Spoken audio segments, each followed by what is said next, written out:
इस अजीब से घर में अदिति का दम घुटने सा लगा था। उफ, ये कभी हंसती नहीं है क्या?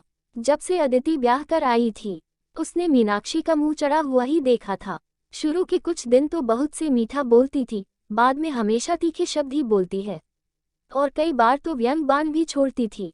उसकी बातों में अक्सर यह संकेत होता था कि छोटी बहू के आने के बाद सासू माँ बड़ी बहू से प्यार नहीं करती। आज भी जब कल्याणी जी ने छोटी बहू अदिति को आवाज दी तो मीनाक्षी ने व्यंग कसा।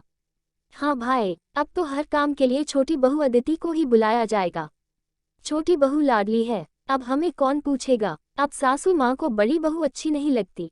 अदिति आज सुबह से ही काम में लगी हुई थी और काम था कि खत्म होने ही नहीं आ रहा था।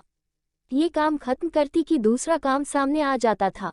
उसकी जेठानी मीनाक्षी तो उसका कभी हाथ नहीं बताती थी। हाँ, उसे ताने जरूर कसती रहती थी। अभी भी अदिति एक पर एक काम करके परेशान हो रही थी कि तभी उसकी सास ने आवाज लगाई, बहू, थोड़ा मेरे पास आकर बैठ जाओ, मेरे घुटने में बहुत दर्द हो रहा है, थोड़ी मालिश कर दो। तभी मीनाक्षी ने भी आदेश दिया, अदिति रसोई का काम छोड़कर एक कटोरी में तेल लेकर जाओ, अपनी सासू माँ कल्याणी जी के पैर दबाओ। मीनाक्षी कितना कहने पर अदिति दौड़कर सास के पास गई और तभी उसने देखा सामने में उसकी जेठानी में नहीं थी। उसे देखकर हंस रही थी और आंखों ही आंखों में कुछ ऐसा इशारा कर रही थी कि अभी उनको तेल मत लगाओ और जाकर तुम अपना काम देखो। लेकिन अदिति उनकी आंखों के इशारे को अनदेखा करते हुए अपने सास के पैर में तेल लगा दिया तो सास उसको बोली, जुग जुग जियो बेटा, बहुत आराम लग रहा है। सच, जब से तुम आई हो ना, मेरे घुटनों को बड़ा आराम मिलने लगा है। एक साथ इतना का सारा काम समेट लेती हो कि मन खुश हो जाता है मेरा। मुझे तुम पर बहुत विश्वास है और मेरा बहुत सारा आशीर्वाद है। बस तुम खुश रहो और थोड़ा सा सुस्ता लो, तब से काम में लगी हो। अदिति ने कहा, बस माँ जी, थोड़ा सा काम बचा है, मैं करके फिर आराम करने चली जाऊंगी। अदिति का पर जब कल्याणी जी प्यार लुटा रही थी तो ये सुनकर मीनाक्षी ने बुरा सा मुंह बनाया और उसको जलन के मारे उसे बहुत गुस्सा भी आ रहा था। वह मन ही मन में बड़बड़ा उठी, अभी छोटी बहू पर लार टपकाया जा रहा है और जब मैं आई थी तो मुझसे कितना काम कराया जाता था। एक ही घर में दो बहुओं के पीछे में कितना पक्षपात होता है। उसके बातों का कुछ अंश तो जरूर कल्याणी जी के कानों तक पड़ा था, क्योंकि उस दिन रात में खाना खाने के समय में कल्याणी जी ने ऐसी बात कह दी जिससे साफ लग रहा था कि उन्होंने मीनाक्षी की बात सुन ली थी। हुआ ये था कि खाना खाते हुए उनके दोनों बेटे पति और सब जमा थे तो बड़ा बेटा सुनील कहता है, मैं तब से देख रहा हूँ तुम सिर्फ छोटी बहू पर लाड लगा रही हो, बड़ी बहू को तो भूल ही गई हो तुम खुद। जब भी तुमको दोनों को बराबर प्यार करना चाहिए। कल्याणी जी को अपनी बड़ी बहू ही ईर्ष्यालु लग रही थी, इसलिए उन्होंने बात को टालने की गरज से कहा, बेटा, तुम लोग सब खाना खाने आ खाते हो तो छोटी बहू को ही बैठा लिया करो, नहीं तो वह पीछे अकेली रह जाती है, बाद में उसे ठंडा खाना खाना पड़ता है। कल्याणी जी की बात सही थी, क्योंकि खाना खाते हुए चौका समेटते हुए काफी देर हो जाती थी। इसलिए कल्याणी जी ने अदिति को फिर से आवाज लगाई, छोटी बहू, आ जाओ, तुम भी हम लोग के साथ मिलकर खाना खा लो, नहीं तो फिर बाद में तुम अकेली रह जाओगी।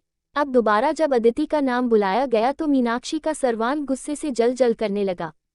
ऐसे ही वह अदिति से इतना जलती थी और उधर उसकी सास हर बात पर अदिति का ही गुण गाने लगी थी, तो उसका गुस्सा होना स्वाभाविक था। आखिर मीनाक्षी ने कह दिया, जब मैं घर में बहू को बनकर आई थी तब तो बहुत सारे रूल थे और कितने सारे कायदे कानून थे, तब इतना काम नहीं कराया जाता था, और आज देखो अदिति कितना फ्री होकर घूमती है। माँ जी भी पक्षपात करती हैं, एक बहू को ज्यादा प्यार करती है और दूसरी को कम प्यार करती है। अपनी बड़ी बहू मीनाक्षी के मुंह से ये सुनकर कल्याणी जी को बहुत दुख हुआ। फिर उन्होंने सोचा कि इन दोनों बहू को बताना जरूरी है कि मेरी जिंदगी हमेशा से इतनी सुंदर नहीं है। फिर उन्होंने दोनों बहू और बेटे को बैठा कर कहा, बड़ी बहू को यह शिकायत है कि मैं छोटी बहू से ज्यादा काम नहीं कराती और उसे ज्यादा प्यार करती हूँ, पर ऐसा नहीं है, बड़ी बहू को सब सिखा चुकी हूँ, वह बड़ी है और समझदार है, छोटी को धीरे धीरे प्यार से समझाना पड़ेगा, सिखाना पड़ेगा, तभी तो वह इस घर को अपना पाएगी। मेरी जिंदगी भी कभी इतनी सुंदर नहीं थी, मुझे भी बहुत मेहनत करनी पड़ी है, तब जाकर मुझे ये जिंदगी मिली है। और रही काम की बात, तो अब मैं बहुत थक जाती हूँ, अब मुझसे ज्यादा काम नहीं होता। जब मीनाक्षी आई थी तब मैं जवान थी और बहुत सारा काम खुद कर लिया करती थी, इसलिए मैं मीनाक्षी को भी घर का काम सिखाते सिखाते उसके साथ व्यस्त रहने लगी। अब मैं बहुत बीमार रहती हूँ, इसलिए मुझे लगता है क्या पता पका हुआ फल हूँ, तब टपक जाऊं, इसका पता नहीं। मैं यही चाहती हूँ कि छोटी बहू मीनाक्षी के साथ रहकर खाना बनाना और घर संभालना अच्छी तरह से सीख जाए। उसकी सास मीनाक्षी के लिए इतनी अच्छी भावना रखती है और उसे घर की बड़ी बहू का सम्मान देते हुए जिम्मेदार समझती है। ये जानकर मीनाक्षी को बहुत अच्छा लगा और साथ ही उसे अपनी गलती का एहसास भी हुआ। इसलिए गदगद स्वर में वह आगे बढ़कर बोली, माँ जी, अब आप आराम कीजिए, मैं हूँ ना, मैं घर भी संभाल लूंगी और धीरे छोटी को भी सब कुछ सिखा दूंगी।